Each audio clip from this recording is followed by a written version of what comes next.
head coach Justin Parsons in 1 minute. This is Braves basketball on Fun 91. Braves lead 36-13 here on senior night at Tishomingo County High School or Biggerville, and we're joined in the State Farm full court press by Braves head coach Justin Parsons. Coach, welcome. Hey guys. Been the beginning of the season since we talked to you, and before we let's talk about basketball. Before you got 8 seniors, I think, on this team. Is that right? Got 8. Talk a little bit about your seniors on this senior night here. Well, it's a big senior class that's been with me, and which Edge was a junior, and he decided to graduate this year, so we picked up one, and Zay joined us this year for the first time in a while. So we added 2 seniors, but it's been a great senior class, and that's been with me since I started coaching here. So we've got a lot of history together. Well, again, it's senior night, last home game. You'd like to build momentum tonight. Yep. Against a good Biggerville squad as you head into the division tournament. And unlike the girls right now, you're still kind of depending on what happens tomorrow night or what's going to look like next week. Yeah, we're waiting on Shannon and Itawamba to play. We need Itawamba to beat Shannon at Shannon. So I'm a little nervous because if Shannon wins that game, we slide down to the 4 seed, which that means we got to play in that play-in game. And we don't want that. We want to be that 3 seed. So kind of wait and see. Yeah, we were talking about how close it is on the point differential for the the tiebreakers. 1 point with Ripley. I think actually tied, isn't it, with Shannon? Same point difference as far as. So yeah, I mean that's how close the 2, 3, and 4 teams are in this division. Coach, we first talked to you at the beginning of the year. You said one of the goals is that this team, you guys wanted to host a playoff game. That's still well within reach. Well within exactly. Reach. So it's still hey, to get this far in the season, you set a goal. You still have an opportunity to reach it. You haven't played yourself out of it. You play some good basketball.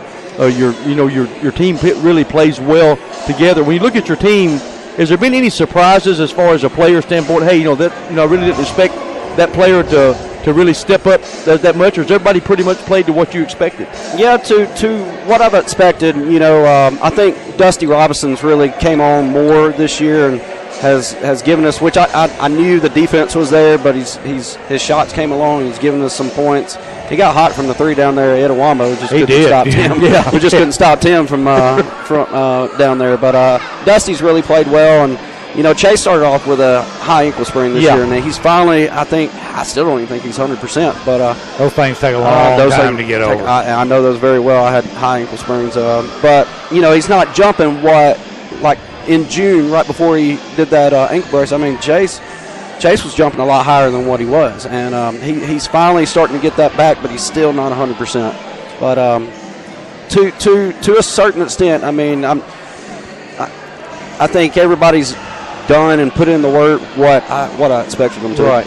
One thing we talked about is one thing that impressed me, and I think a lot of that's just because of seniors and senior leadership is, that game against Itawamba, it kind of got away from you there for a little while, and then second half your boys could have laid down. They could have laid down. I mean, we played even. I don't at least even. We may have beat them in the second half, but it was at least even actually. And so really the effort, not giving up. Yeah, down 20 at the half, down 20 at the game. Exactly, so and that just shows you the heart of this team. Well, I think coming out of that half, I think we got it down to 13. I think you're right. Yep. I mean, we came had the ball. We just a couple of looks there. We had good looks, just couldn't get it to go. Yeah, just some live turnovers that just got them some breakaway points, and we just couldn't cut into that lead anymore after 13 points.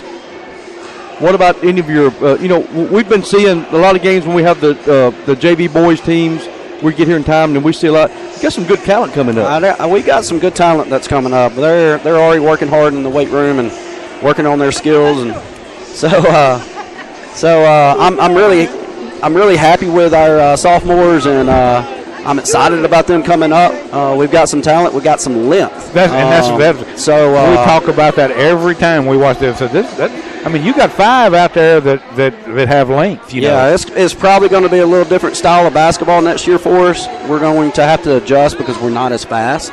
We still got Kaysen, but we're losing the speed of Dusty, Chase, and Q, and but we've got some length. We've got some boys like DeAndre and Eli and Edwards, and they may not be done growing. They may not be. They're still young enough that they, and 2-3 more inches. They're getting on the weights, and it's my goal for them to gain a lot of strength over the next 2 or 3 months, and I'm excited about that. What's it look like? What you're getting like from middle schools around? What are you thinking as far as the talent looks like there? Well, I hope we get our circuit court judge Rebecca Oak's son coming from Burnsville. So I hope he comes here to TC, and he's a good kid from Burnsville. Then we got some good kids from Tishomingo, and they've got some length over there at Tishomingo. So, and Iuka's got some kids. If we can get all these kids, and that's the problem here in Tishomingo County. I don't know if they're going to go to Belmont, or I don't know if they're going to come to me. Yeah. But if I can get that talent in 8th grade that's out there and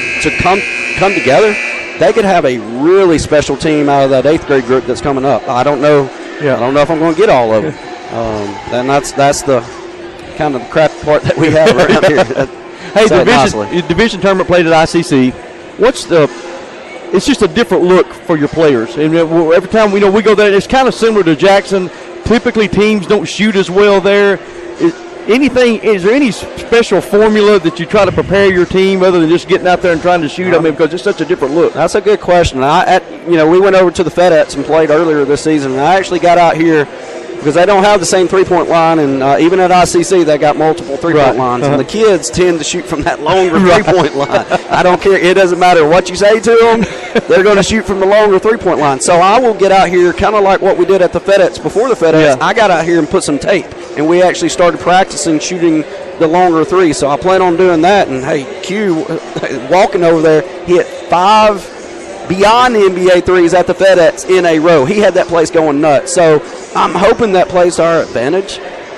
We shot really well at the FedEx, played on that larger court. So I think it plays into our advantage. I think the kids have gained confidence. Talking about Q, he is the epitome of a streak shooter. Once he hits 1 or 2, it's just it's lights out. Yeah. So you start telling when he gets confidence, he just starts kind of got a pep. You can tell when he's got a pep in his step, and he just starts bouncing a little bit better. And I think it's the shoes myself. Yeah, we're talking about when he goes cold, he's got to charge them shoes back up. That's what it is. Yeah, somebody like Q, man. Q has really came along. He didn't play his freshman year. He was out in PE shooting and playing. I'm like, dude, you got to come out for basketball. And he's worked so hard and got on the weights, and he's gotten bigger. And I'm proud of Q and how far he's came along. I think we've all had a great season. Yes, fun season. Yes, the guys have had fun, and we've had a good season. And I told him earlier today, I'm like, this is not going to be the last night we play on this court. When we did some of the player spotlight thing, one of the things that was a common theme that I noticed on those, just about all of them said hanging out with their teammates. Yeah. That's their family, and that you can see a closeness in those boys. And that's fun when the guys are close, and you just have a lot of just fun, laughter, and and they know when to get serious and play ball. They hate to lose, and I think we got several more games in us, and like I said, that we were like, this is not going to be the last night we play on this court. Absolutely, good deal. Yeah, that's good info on Q. We needed that earlier. I can see all kind of water boy references coming up now. Yeah, if we're going to make it a long ways, hey, we got to get Q hot. So.